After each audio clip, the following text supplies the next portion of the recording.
Hey guys, happy Valentine's Day.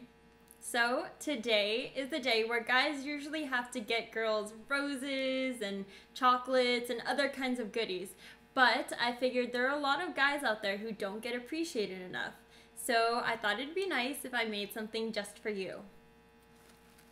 And I made you a bouquet of candied bacon roses. So if you want to know how to make these, just watch the rest of this video, and I hope you have a wonderful Valentine's Day. Thank you! So the first ingredient you're going to need is, of course, bacon. Any kind of bacon is fine, but I went for the classic. Next, you're going to need some brown sugar. Either golden brown sugar or dark brown sugar will work. After that, you're going to need some pepper. I like cayenne pepper just because I like the heat from that. And then you're going to need some black pepper, just because it'll complement everything really well. So for the hardware, you're going to need a muffin tin, a baking sheet, parchment paper, foil, tongs, paper towels, plastic roses, and if you'd like, you can get a vase for your bacon bouquet at the end. So the first thing you're going to do is render some fat from the bacon. Now I like to do that just because when you start rolling up the roses, I feel like if you don't render some of the fat off, it takes a really long time to cook in the oven. Also, cooking some of the bacon now gives you an excuse to, eat some. But just render a little bit of the fat off. You do not want your bacon crispy right now. Once you've done that, go ahead and take the bacon and put it on some paper towels just to strain off some of the excess fat and oil.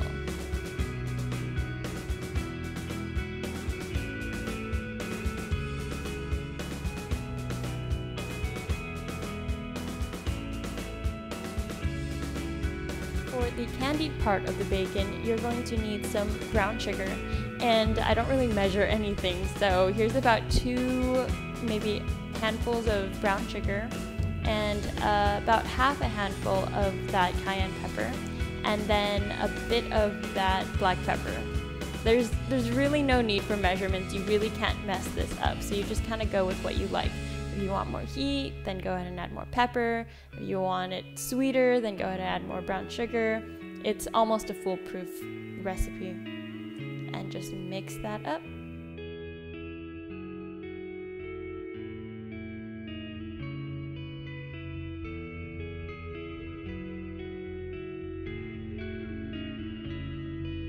So after you've gotten that mixture, go ahead and take your bacon and press it all the way into the brown sugar. And go ahead and put on as much as you want, don't be afraid, and then just shake off the excess.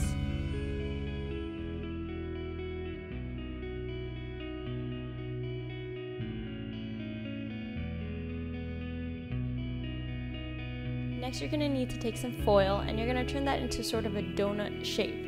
Now this donut shape is going to go into the muffin tin, and you're going to put your rose on top of that. This is going to elevate your rose so that it doesn't bake in its own fat. So now it's time to start assembling your roses. Go ahead and take one of your sugar-coated bacon strips and just start rolling it up. There really is no science to it, so just roll it up into a spiral however you like. You can use 1 strip or 2. I generally like to use 2 strips of bacon per rose just because I think it gives a fuller look to it.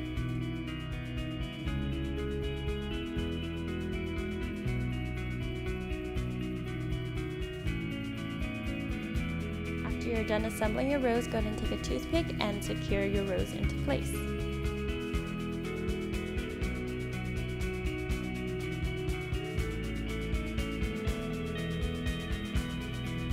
When you're done making your roses, you're going to put them into the muffin tin, and don't forget to put that little foil donut thing in there. It's going to keep your bacon roses elevated, because you really don't want your bacon roses to cook in their own fat. They really won't get crispy that way.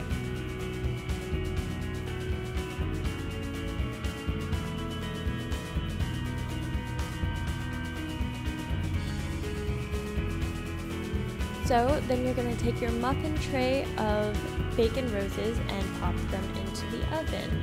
Your oven should be set around 350 degrees, and they'll be in there for about 10 to 15 minutes. So while your bacon roses are cooking, go ahead and take those plastic roses and start deassembling them. You're going to take the rose part off, And the first thing you're going to do is save that little green basket looking thing at the bottom. That's going to hold your bacon rose up. Everything else, including the petals and the little plastic baskets on the inside, you can throw away. Just start pulling all the pieces off one by one until you get to the center.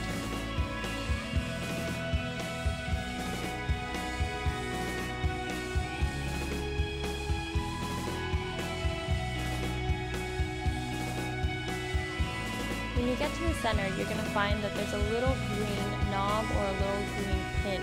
You need to save that little green pin because that's going to hold your basket in place on your stem.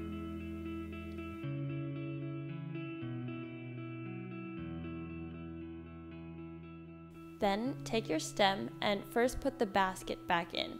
If the leaves are too high up, you can push those further down the stem.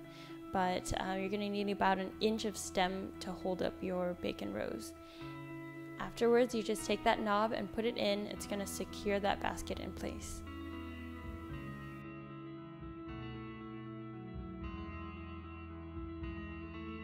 So after about 10 to 15 minutes, your roses should be pretty golden brown. If you need a little more time, you can just leave them in there. Just make sure they don't burn. Carefully take out your roses, and there we go. We have candied bacon roses. So this is the hardest part for me, the waiting, but you have to let them cool. But once they're cool, go ahead and pick up one of your bacon roses and pull the toothpick out. By now, they'll have settled into their shape and won't be needing that support. Go ahead and take one of those stems that you assembled, and with your brand new, warm, sizzling bacon rose, go ahead and put it right onto that stem. If you feel like you need more of that stem there to hold up the rose, go ahead and push down the leaves in the basket so that there's room. And there you go. You have your first candied bacon rose. Try not to eat it yet.